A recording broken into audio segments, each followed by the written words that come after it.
Nararamdaman ko na siya. Nararamdaman ko ang isang ligaw na gabunan. Nakakatuwa naman. Sa tagal ng panahon na hinahanap kita, ikaw na mismo ang lalapit sa akin.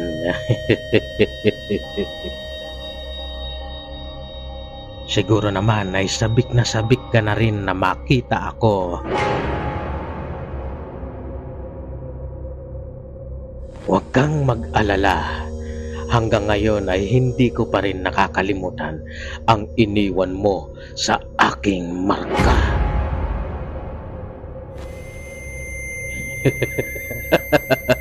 Lumapit ka sa akin, mahal kong kadugo, dahil sabik na akong makita ka. Nandito lang ang iyong tito. Maghihintay ako sa iyo, Roberto, aking pamangkin.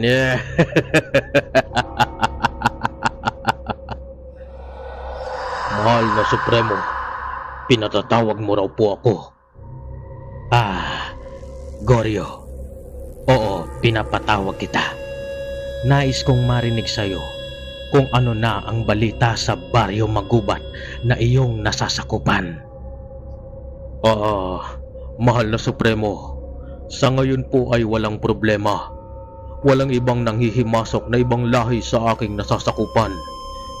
Maliban lang sa... Bakit hindi mo ituloy ang iyong sasabihin, Goryo? Mahal na Supremo, meron po kasing balibalita na meron pong tagabantay ang baryong yun. Meron daw pong malakas na tigbalang na prumoprotekta sa Baryo Magubat. Isang tigbalang? Baka nakakalimutan mo, Goryo. Isa kang gabunan. Walang sino man ang mas lalakas pa sa ating lahi.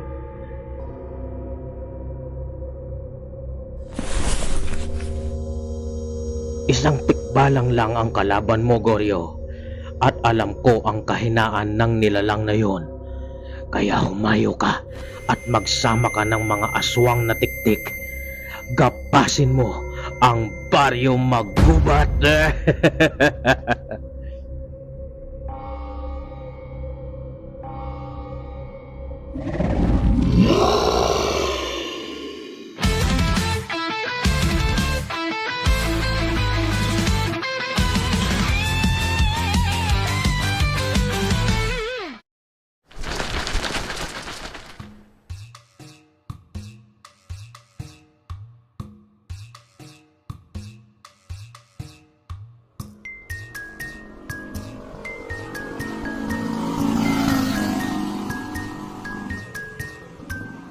Nagsimula na ako sa aking paglalakbay, pabalik sa aking baryo. Sa baryo kung saan ay namumuhay ang mga aswang na kagaya ko. Pero mukhang aabutin pa ako ng ilang linggo bago ko siya marating. Dahil unang-una, wala naman akong pera para makasakay ng sasakyan.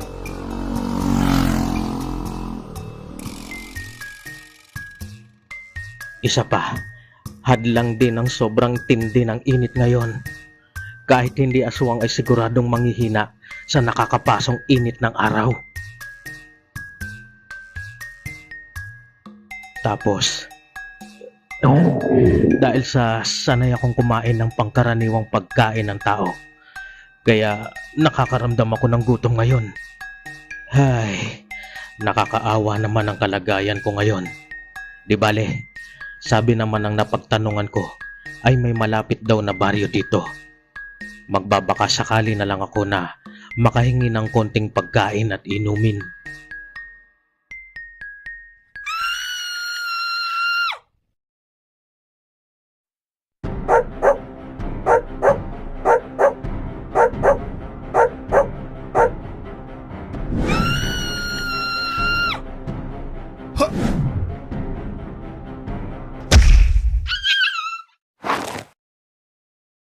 Okay ka lang ba, bata? Naku, maraming salamat po, kuya. Kuya, sa harapan mo.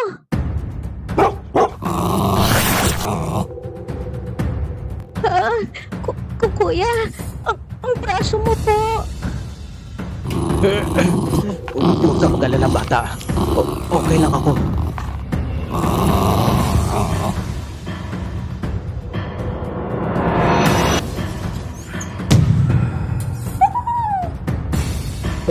Ha? Anong nangyari?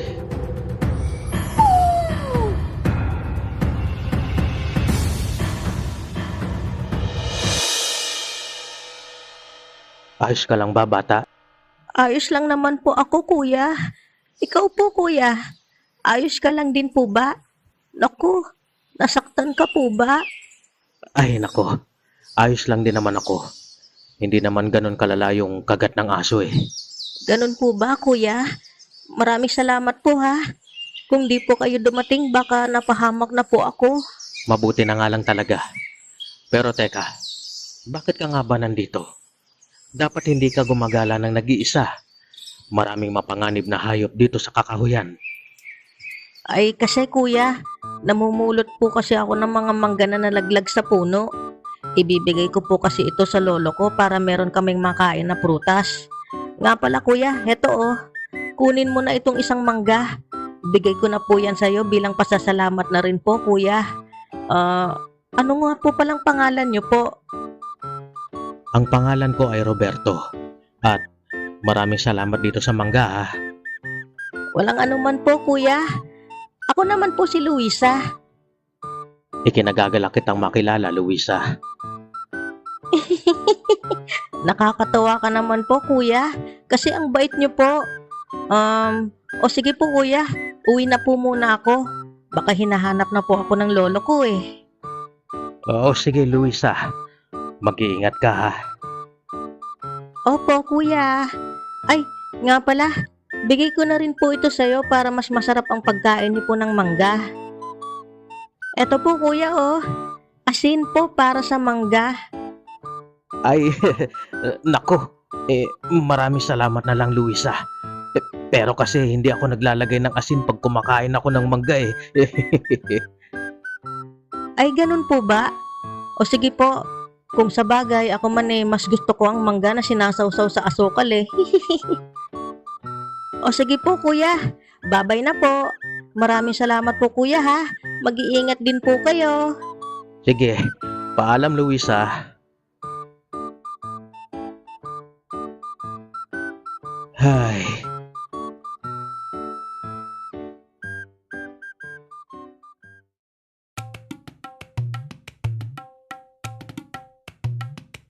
Oh, kamusta ang paligid pre?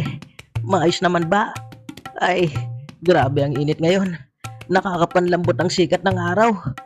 May hangin nga pero mainit pa rin sa pakiramdam. Oh, ano nangyari sa'yo? Anong tinitingnan mo dyan? Pare, tingnan mo to. Naramdaman ko na lang kasi na biglang uminit ang lana. Nung tingnan ko kumukulo ito. Isa lang ang ibig sabihin yan. Merong malapit na aswang dito. Maghanda ka. Mukhang papunta siya sa baryo natin.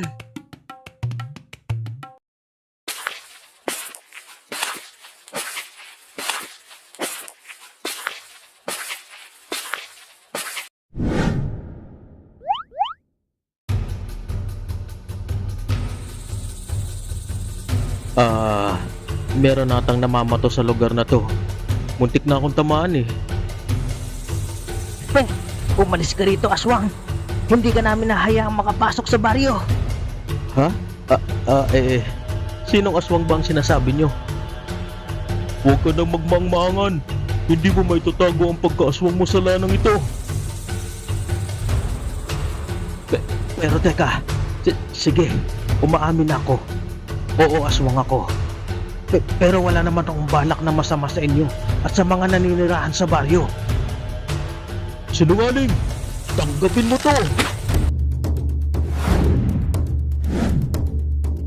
Huh?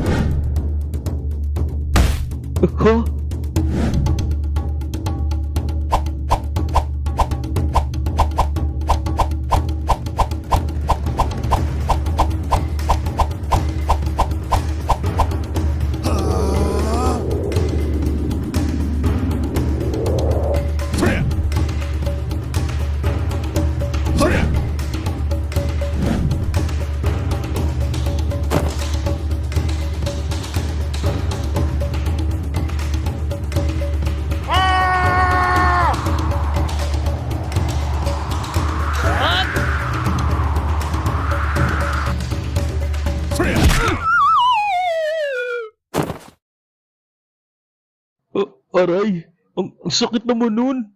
Grabe, napakabilis naman ng aswang na ito. Ano bang ginagawa niyong dalawa? Isang aswang lang ang kalaban niyo eh. Hindi niyo pa kayang talunin. Huwag na kayong mag-alala dahil nandito na ang inyong tagapagtanggol. Ako, si Tikboy. Humanda ka na aswang dahil hindi mo siya kayang talunin. Kaya po ako sa'yo, susuko na ako. Mukhang mali yata ako ng napuntahang lugar ah. Hoy aswang, ihanda mo na ang sarili mo dahil tiyak na sasakit ang buong mong katawan sa gagawin ko sa'yo. Ha? Heto na.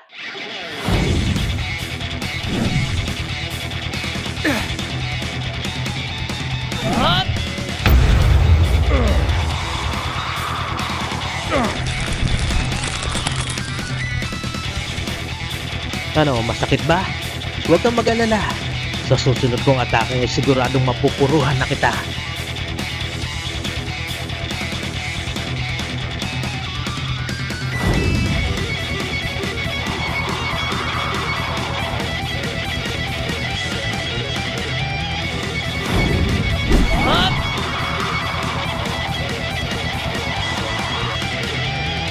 Huwag po, Kuya Tikboy!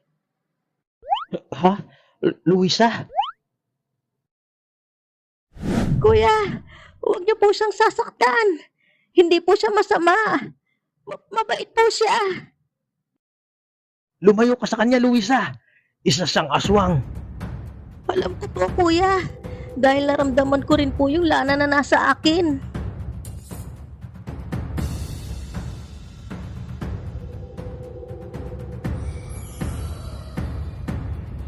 Pero kahit na po aswang siya, hindi siya nagdalawang isip na tulungan ako kanina sa mabangis na aso. Kundi dahil kay Kuya baka napahamak na po ako. Nasaktan nga po siya kanina kasi nakagat siya ng aso eh. Kaya pakiusap po, huwag niyo po siyang sasaktan. Pero Luisa, huwag kang mag-alala, Tikboy. Magtiwala ka kay Luisa. Ha? Ako, Temyong? Ako nang bahala dito, Tikboy. Maraming salamat sa pagtatanggol mo sa amin. Wala naman pong anuman, Apo Temyong. Luisa? Sino siya? Siya po si Apo Temyong, ang aking lolo. At siya po ang namumuno sa aming baryo.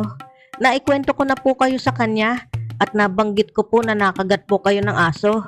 Isa rin po kasi siyang manggagamot at gusto ko raw po niyang makita para gamutin. Ganun po ba? Maraming salamat po, Apo Temyong, pero maayos naman po ako. Makikiraan lang po sana ako sa inyong baryo at... ayan na! Nagugutom na siya! Humanda kayo! Sandali lang. Maghunos dili kayo. Hayaan niyo muna akong kausapin siya. Sige po. Patawad po, Apo Temyong. Roberto, tama ba?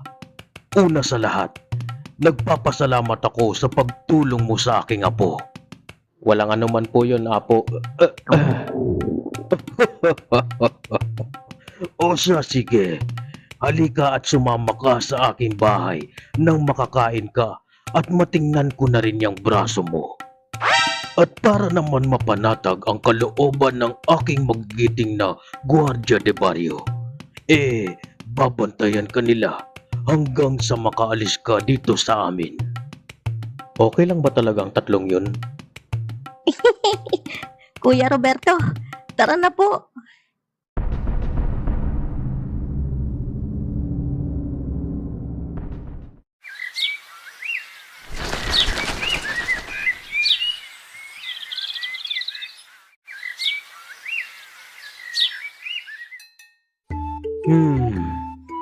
Walang bakas o anumang sugat sa braso mo, iho. Sadyang napakabilis lang ng paggaling ng mga sugat mo. Opo, Apo Temyong.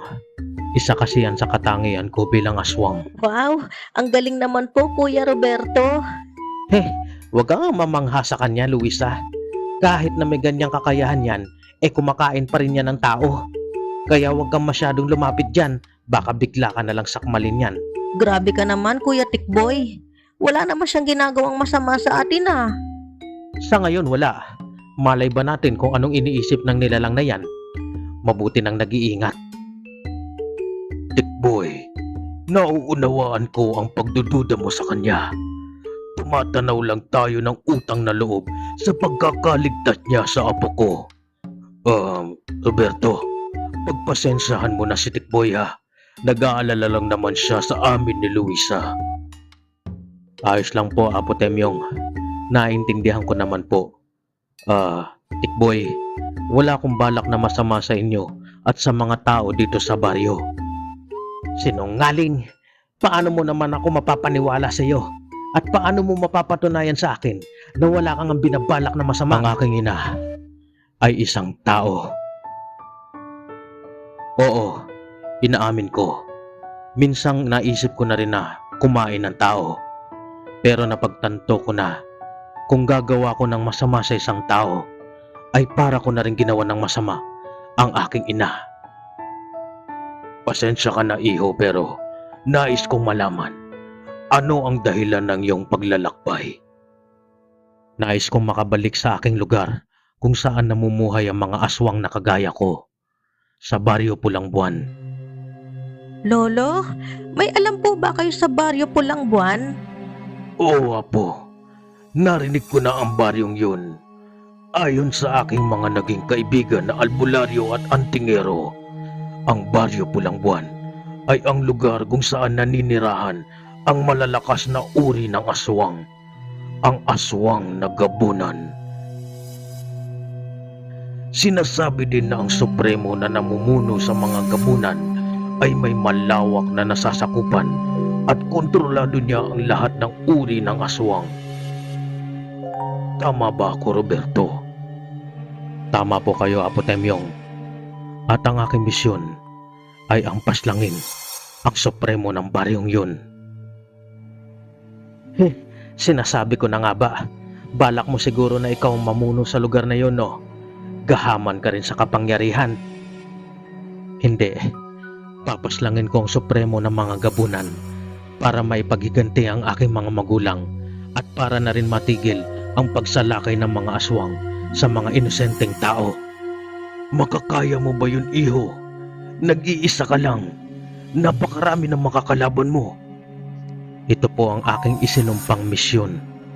Gagawin ko po ito kahit ikamatay ko.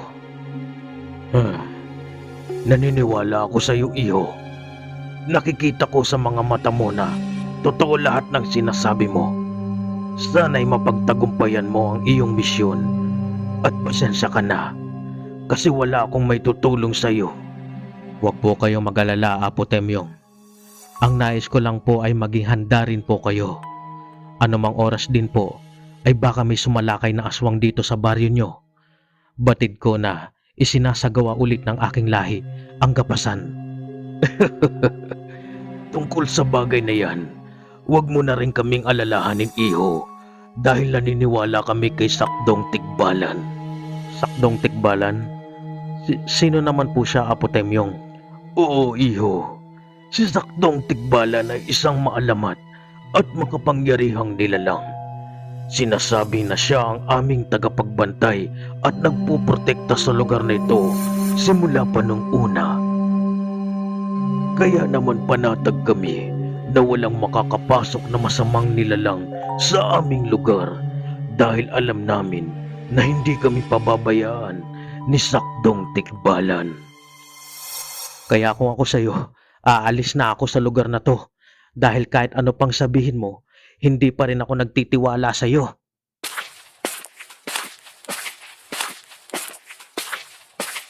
Ay, talaga naman itong si Tikboy, oh. Pagpasensyahan mo na ulit siya, iho, ha. Sadyang mainit lang ang ulo niya sa mga kagaya mo. Pero huwag kang mag-alala. Mabait naman niyang si Tikboy. Pasasaan din at magiging mabuti rin siya sa iyo. O siya, halika na at kumain na tayo. Mukhang luto na ang sinaing. Halika na, iho, at mukhang gutom ka na. Luisa, apo, tawagin mo na rin yung dalawa, pati na rin si Tikboy. Opo, Lolo. Halika na iyo. Kumakain ka ba ng pritong bawang? Pritong isda pala.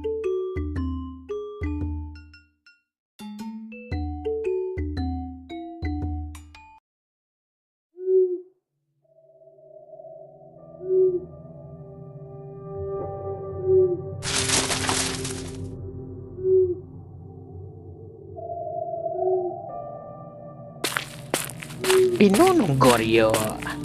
Anong balita sa baryo Magubat, Tiktik? Pinunong Goryo, namatyagan ko kanina ang mga taga-baryo. Wala naman akong nakitang kakaiba. Maliban na lang sa isang aswang na sa palagay ko'y nagbabalak na ang ng baryong iyong nasasakupan. Anong sabi mo? Isang aswang? Napakalakas naman ang loob ng aswang na yun. Sino ba siya sa akala niya? Hindi yata niya alam na tanging aswang lang na gabunan ang may karapatan na mamuno sa bawat lugar. Mga alagad kong aswang, mamayang gabi sa pagsilay ng liwanag ng buwan sa baryo Magubat, sa ngalan ng ating supremong si Gaspar, sisimulan na natin ang masaya at nakakapanabik na kapasan.